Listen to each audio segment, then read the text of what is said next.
Bonjour à tous et bienvenue dans cette nouvelle vidéo. Pour ceux qui arrivent par hasard, je vous replace le contexte.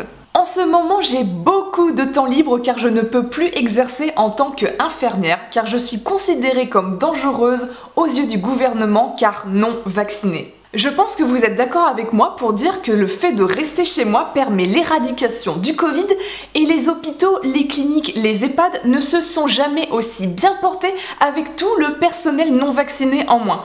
On a des petits génies qui nous gouvernent et ça se voit. Mais je les remercie chaleureusement car grâce à eux, j'ai enfin du temps à consacrer à un domaine de ma vie que j'ai trop longtemps négligé, l'amour. Est-ce que ma vie sentimentale est aussi vide que mon carnet de vaccination contre le Covid et est-ce que ça m'angoisse encore plus que mon avenir professionnel? Absolument. Mais je ne perds pas espoir parce que je suis facilement une 8 sur 10. Enfin non, une 9 sur 10. Il faut que j'arrête d'être modeste. Et si je ne me suis jamais présentée au concours de Miss France, eh bah c'est pour laisser les autres femmes gagner, pardi. Sinon je gagnerais tout le temps et ça serait injuste pour elles. Qui peut s'asseoir à ma table et dire je suis plus altruiste que toi? Personne. Comment ça? C'est surtout parce qu'il me manque 10 cm, j'ai 10 kg de plus et que la circonférence de mes fesses est équivalent à mon QI? Oh, je vous emmerde! Vous avez quelque chose contre les gens très intelligents et les hobbits? En plus d'être incroyablement belle, je suis extrêmement drôle, mais quelle femme parfaite! Et c'est parce que je suis une femme parfaite qu'il me faut un homme parfait. Et oui, et madame est difficile, madame a du goût, madame connaît sa valeur, et elle ne veut pas se laisser entretenir par n'importe qui. Je recherche the perfect sugar daddy. Étant donné que les compétences d'une femme n'ont plus l'air de valoir grand chose dans ce monde, eh bah autant se caser. Pourquoi se faire chier dans le monde du travail quand tu vois comment t'es remercié juste parce que t'es pas vacciné? Bref. C'est pourquoi je vais vous présenter mes 4 catégories de prétendants et lorsque vous allez les voir, vous allez vous dire en vous-même que vous n'avez aucune chance de rivaliser. C'est normal parce que je vais vous présenter l'élite parmi les hommes, de bons mâles alpha. Bienvenue dans un nouvel épisode de Bachelorette. Première catégorie de prétendants, les politiciens. Et oui, mon premier choix se porte vers ces bons bourgeois républicains. Comment résister au charme irrésistible d'un François Fillon, d'un DSK, d'un Jean Castex, d'un Manuel Valls ou d'un Jack Lang et d'un Cohen-Bendit? Ah non, pour eux je suis hors catégorie. Et oui, au-dessus de 14 ans, c'est dégueulasse. Ces hommes de pouvoir, de puissance, d'influence, immensément riches. Mais oui, tant que le compte bancaire est bien rempli, je tombe instantanément amoureuse. Plus tu es riche, plus je suis amoureuse. Les femmes sont si simples à comprendre. Qu'ils soient ministres, députés ou sénateurs, qu'importe, je ne suis pas difficile. La palme revient à Franck Riester, ministre chargé du commerce extérieur, avec une fortune estimée à 7,1 millions d'euros. Monsieur Riester, je ne vous connais pas, mais sachez que je vous aime déjà. Avec tous les efforts que je pourrais fournir dans ma vie, je n'arriverai jamais à avoir le même patrimoine que vous. C'est pourquoi j'accepte de vous épouser. Grâce à nos épousailles, j'aurai enfin trouvé mon sugar daddy et je pourrai enfin avoir un emploi. Fictif bien sûr, faut pas exagérer. Quand on est femme de politicien, on ne travaille pas, c'est pour les gueux. On fait semblant de travailler pour faire croire qu'on est proche du peuple. Ah vous les pauvres, vous avez tellement de choses à apprendre. Ou alors je me verrais bien avec un bon gros député, parce que avoir de l'argent c'est bien, mais avoir des valeurs communes, c'est mieux. Ah oui, j'ai oublié de préciser que j'étais polyamoureuse, donc je peux avoir plusieurs sugar daddy à portée de main, parce que c'est l'évolution de la société, d'accord ? À ce jour, la vaccination n'est toujours pas obligatoire à l'Assemblée nationale et j'ai envie de saluer la détermination qu'ont les députés à lutter contre le pass sanitaire. Comment ils veulent pas être vaccinés mais le reste de la population ça les dérange pas? Bah d'où l'intérêt que je sois femme de député. Comme ça je pourrais échapper à la vaccination sans qu'on me reproche quoi que ce soit. Et je pourrais peut-être travailler dans cet immense EHPAD, enfin je veux dire l'Assemblée nationale, où le pass sanitaire n'est toujours pas en vigueur. Pourtant ils sont tous à risque là-bas. Est-ce qu'ils sont au courant au moins qu'ils sont pile poil dans la tranche d'âge pour la vaccination? Les plus jaloux d'entre vous diront que tout ce petit gratalin n'est que condescendance, qui sont déconnectés de notre réalité, qui sont dans leur petit monde. Gna gna gna, c'est les 1% de milliardaires qui détiennent toute la richesse du monde. S'il y avait une meilleure répartition des richesses, on irait tous mieux. Mais calmez-vous les communistes, je suis pas d'accord. Ils payent plus l'ISF en France depuis 2017. Si ça c'est pas un pur acte de générosité, je sais pas ce qu'il vous faut. Et en parlant de ça, il y en a un qui se démène plus que quiconque. C'est notre très cher président Emmanuel Macron. Et oui, même lui, il a son charme. Mais quel tombeur! Je comprends qu'il ait la cote auprès des femmes. Les boumeuses l'adorent et elles ont raison. Venez là, nous on veut pas du mal. Monsieur Macron, Monsieur Macron, Monsieur Macron, une photo si on veut pas du mal. Oh les gourgandines, dis donc, on a la culotte Téna ultra absorbante remplie à ras-bord, hein, ça sent d'ici. Certes, il a du succès, mais pas qu'avec les femmes. Entre nous, si bête regard comme ça, t'as tout gagné. Je me souhaite, je vous souhaite d'être regardé avec cette même intensité. Comment est-ce que je lui en veux parce que je suis exclue de la société, que ma vie professionnelle est foutue et que j'ai sûrement plus de retraite à cause de lui et tous ses petits copains? Allons, et qu'est-ce qui vous fait dire ça? Non, franchement, je vois pas. Et sans transition ou avec, on passe à ma deuxième catégorie de prétendants, les hommes du progrès, ou autrement appelés les hommes déconstruits. Bah, évidemment que non, moi par exemple je me vis avec un homme déconstruit et j'en suis hyper heureuse. Oui, ça peut vous paraître surprenant, mais je n'aime pas que l'argent. J'aime également le progrès. Je trouve qu'on vit une époque formidable où on peut choisir qui on veut être vraiment. J'aime ces hommes, enfin non, là je suis en train de les mégenrer. Ouh là là, je panique. Il faut surtout pas que je commette d'impair, sinon la Social Justice Warrior va débarquer sur cette chaîne. J'aime ces êtres si vraiment ils se considèrent comme tels. Bon, je crois que ça va, je m'en sors pas trop mal. Grâce à Yeul, elles nous permettent de nous questionner sur ce que l'on sait de nous-mêmes. Notre genre, notre expression de genre, notre sexualité et la manière dont on a à se présenter au monde grâce à notamment l'écriture inclusive qui fait partie intégrante de notre société.e. En tant que femme, même si parfois j'ai des doutes sur mon expression de genre, surtout quand je me lève très tôt le matin, c'est-à-dire avant midi, la joie de ne plus travailler. Je suis absolument ravie de savoir que le combat le plus important pour certaines personnes, malgré l'instauration de la dictature sanitaire, c'est de féminiser les mots de la vie courante. Comme par exemple autrice. À quelques lettres près, ça fait autiste. Ça veut dire quoi ça? Que les femmes sont incapables de créer quelque chose sans que cela soit considéré comme bizarre? Autant pour moi, je m'emporte. Mais peut-être que le fait d'être en couple avec un être non-binaire, genderfluide ou possédant une bite féminine, qui s'habille mieux que moi, qui s'apprête mieux que moi, qui se maquille mieux que moi, que j'en suis jalouse, me permettrait d'être plus tolérante parce que je sens qu'au fond de moi-même, je suis trop influencée par le patriarcat. On sait tous que le véritable problème dans notre société, c'est la domination de l'homme blanc cisgenre hétéro. Non, non, non, ça ne marche pas pour les politiciens, ça ne marche pas pour les gens qui ont du pouvoir. Eux, ils ont une immunité naturelle, c'est pour ça qu'ils sont exempts du pass sanitaire. L'oppression systémique de l'homme blanc hétéro cisgenre ne fonctionne que sur les prolos du quotidien. Hein, faut le savoir. C'est pourquoi je trouve que c'est une très bonne chose que les hommes se tournent de plus en plus vers la vasectomie. Les blancs, je vous aime bien, mais dans 20-30 ans, il n'y en aura plus. Et c'est peut-être une très bonne chose parce que ce sont eux qui agressent les nanas dans les rues, qui tabassent les homosexuels et les transsexuels qui n'ont pas un bon passing juste parce qu'ils sont intolérants. Oui, vous m'avez très bien compris, ce sont les hommes déconstruits qui se tabassent entre eux. Comment? Vous me dites que c'est pas eux qui font ça? Ils sont plus basanés? Oh là là, mais je vous arrête tout de suite, mais c'est extrêmement raciste ce que vous dites là. Tenez, j'ai avec moi un pas d'amalgame 500, un à renouveler au cours de la journée et vous en aurez besoin pour la suite de la vidéo. Malgré tout ce que vous pouvez penser des hommes déconstruits, ils sont importants. Car sans eux, il ne pourrait pas y avoir l'émergence d'un autre type d'homme, beaucoup plus doux, beaucoup plus tolérant. Et comme diraient nos chers politiciens, ils sont une chance pour la France car ils ne veulent qu'une seule chose, c'est de nous enrichir. Vous l'aurez compris, on passe à ma troisième catégorie de prétendants, les jeunes incompris du quotidien. Là, on rentre dans la catégorie d'hommes qui m'émoustillent le plus. Il y a les pompiers, car on a tué quelqu'un. Regardez, pompiers de Paris.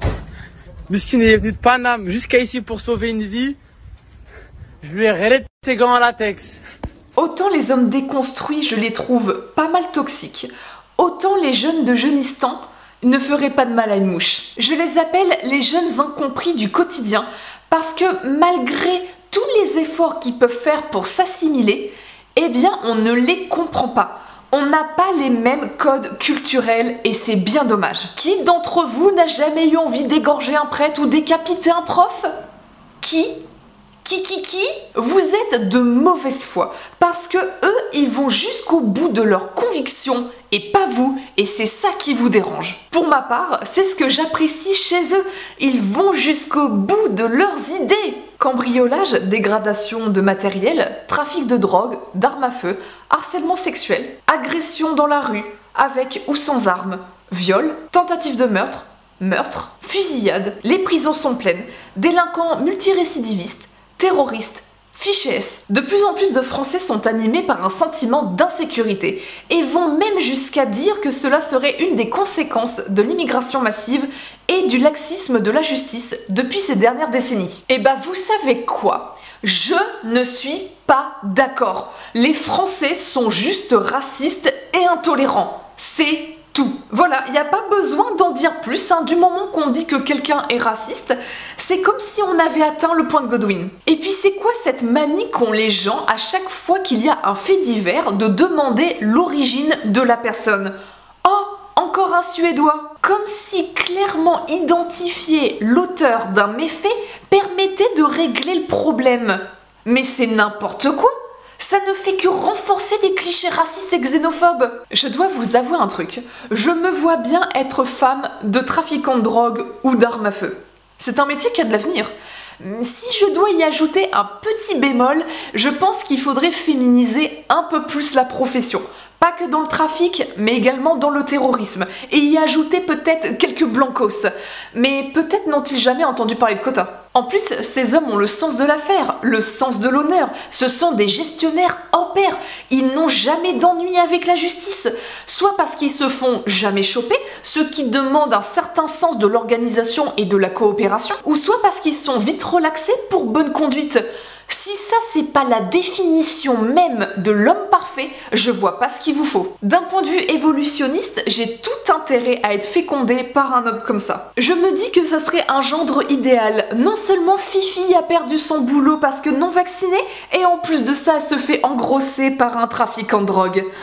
Mes parents vont adorer. Et ils ont tellement raison de faire ce qu'ils font. À quoi ça sert d'être un bon citoyen vu comment t'es remercié au final? Maintenant que j'en sais quelque chose, je peux vous garantir que ça vaut plus du tout le coup de s'investir dans cette société. Je suis très premier degré quand je dis ça, mais ils nous montrent le chemin à suivre pour survivre dans ce monde. Nous, on paye des impôts, des assurances, des taxes en tout genre comme des petits moutons.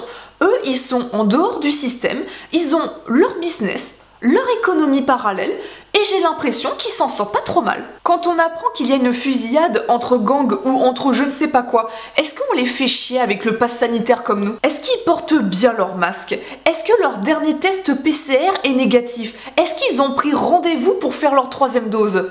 Je ne crois pas. Pour surveiller du pass sanitaire, là il y a du monde, là il y a du budget débloqué, là il y a des moyens mis en place insoupçonnés, là il y a de la création de l'emploi avec des super vigiles, là on arrive à monopoliser tout un cortège des forces de l'ordre pour surveiller des gens qui vont boire le café en terrasse. Mais alors par contre, quand il s'agit de surveiller des délinquants multirécidivistes, des fichés S, des personnes qui ont l'obligation de quitter le territoire, ah bah là, il n'y a plus personne. Et puis après, quand il y a un événement dramatique comme un meurtre ou un attentat, on est tous là en train de se dire bah comment ça se fait? Bah c'est bizarre, la personne, elle était déjà connue des services de police. Oh bah ça alors? Je vous garantis que si la priorité de l'État c'était notre sécurité, en ce moment même, on vivrait dans un pays ultra safe. À se croire que c'est fait exprès, dis donc. Sur ces belles paroles et dans la continuité de ces hommes-là, on passe à ma dernière catégorie de prétendants, et je dois vous avouer que ce sont mes petits chouchous, les talibans. Quelle réjouissance de voir qu'ils ont enfin réussi à accéder au pouvoir en Afghanistan grâce à leurs propres moyens et leur persévérance. Pour ma part, je suis satisfait. Le règne du Coran est enfin de retour. Ce à quoi je m'attendais pas du tout. c'était cette démonstration des armes qu'ils avaient réussi à prendre à l'armée nationale afghane, qui elle-même les avait eu des Américains. Donc qu'ils soient tous armés avec des armes américaines, dernier cri, et en quantité incroyable, c'était flippant, quoi. Et on dit merci qui ? Merci Joe Biden. Ce que j'apprécie le plus chez eux, c'est le traitement totalement privilégié qu'ils accordent aux femmes. On voit la grandeur d'une civilisation à la manière dont les hommes prennent soin de leurs femmes. Vous ne me croyez pas? Je trouve que vous avez beaucoup de préjugés sur eux. Je vais vous montrer une petite séquence vidéo. J'ai fait une espèce de petite traduction très approximative, hein, vous m'en excuserez, mais j'espère que ceci ne vous empêchera pas de changer d'avis à propos d'eux. Taliban commander Asad Masoud Khistani says Islamic rule will be implemented gradually. How will you protect women? Because many women are afraid they will not be allowed to go to school, they will not be allowed to work. The female, the women can continue their lives and we will not say anything for them. They can go to the school, they can continue their education, but with Islamic hijab. So like I'm wearing? Not like you, but covering their faces as well. Cover the face? Yeah. So you mean niqab? Yeah. Niqab. Why do they have to cover their face? Because it is in our Islam. Is it in Islam, though, that you have to wear niqab? Of course, it is in Islam. Demanding rights and representation, these women protesters in Kabul say they were followed by Taliban fighters, who then beat and whipped them for their defiance of the new order. La place de la femme, c'est à la cuisine! Ce sont des petites chanceuses, ces Afghanes. La leçon est simple, tu restes tranquillement à ta place de femme et tout ira bien pour toi. Une véritable relation dominant-soumise. Oh, faites pas les choquer, mesdames, vous fantasmez toutes sur 50 nuances de gré. Enfin, sauf moi, je me base uniquement sur ce qu'on m'a raconté dessus. Et vous savez quoi? Les talibans l'ont fait. Ce sont des Christian Grey en puissance. L'Afghanistan est devenu un pays érotique qui maîtrise parfaitement les codes du sadomasochisme. Et c'est merveilleux. Ils sont tellement beaux aussi. Franchement, si vous ressemblez pas à ça, c'est même pas la peine de venir me parler. La beubare, les mecs. Tout est là. Si vous avez pas 20 bons centimètres de barbe, c'est mort. Et bien sûr, si vous ne portez pas la charia dans votre cœur, c'est mort. J'aime les hommes qui ont des convictions. Comment? Vous dites qu'il y a une forme d'hypocrisie parce qu'on parle du patriarcat blanc en France, mais on parle pas de patriarcat chez les talibans. Mais parce que ça n'a rien à voir. Mais arrêtez d'être raciste comme ça, mais c'est une maladie chez vous, c'est pas possible, hein. Pour tenir des propos comme les miens, je mériterais la peine de mort là-bas? Mais n'importe quoi, je suis sûre que les talibans font preuve d'esprit critique et qu'ils ont beaucoup d'humour. Si sa culpabilité est prouvée, la cour ordonnera de lui trancher la main ou le pied. S'il est déclaré innocent, alors il sera libéré.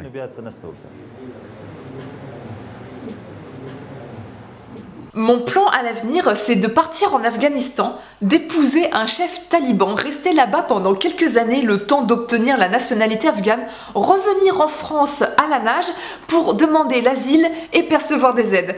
Je ne sais pas pourquoi, mais je suis sûre que je serai bien plus considérée en faisant ça qu'en restant sur le territoire en tant que Française non vaccinée. Mais Sandrine Rousseau a lu dans mes pensées. Je pense que vous vous rappelez des propos qu'elle a tenus cet été lorsqu'elle disait que s'il y a des réfugiés afghans en lien avec les talibans, il était préférable qu'ils soient sur le territoire français pour pouvoir mieux les surveiller. Ah là là, les femmes qui font de la politique. Cuisine. Et bah vous savez quoi? Je suis totalement d'accord avec elle.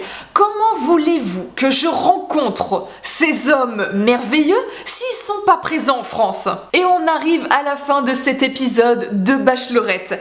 Alors, qui est l'heureux élu? Qui sera mon sugar daddy? Avec qui vous me voyez être en couple? Un homme politique? Un homme déconstruit? Un jeune de Jeunistan? Ou un taliban? Je vous laisse le plaisir de voter en commentaire. Je dois vous avouer que j'hésite encore entre le trafiquant de drogue et le taliban, mais je sais que mon cœur ne pourra pas résister à un bon député pété de thunes. Ah, qu'est-ce que c'est nul la monogamie. C'est pourquoi, mesdames, j'ai besoin de votre avis. Avec qui vous vous mettriez en couple? Et vous, messieurs, allez, pas de sang entre nous. Qui vous a le plus questionné sur votre sexualité? Qui vous a le plus émoustillé? Je vous laisse le loisir de me le dire en commentaire. Je vous remercie d'avoir regardé la vidéo jusqu'au bout, si c'est le cas. Si c'est le cas, vous êtes vraiment des gens bizarres. Je vous dis à bientôt, soit sur YouTube ou soit sur Twitter. Salut!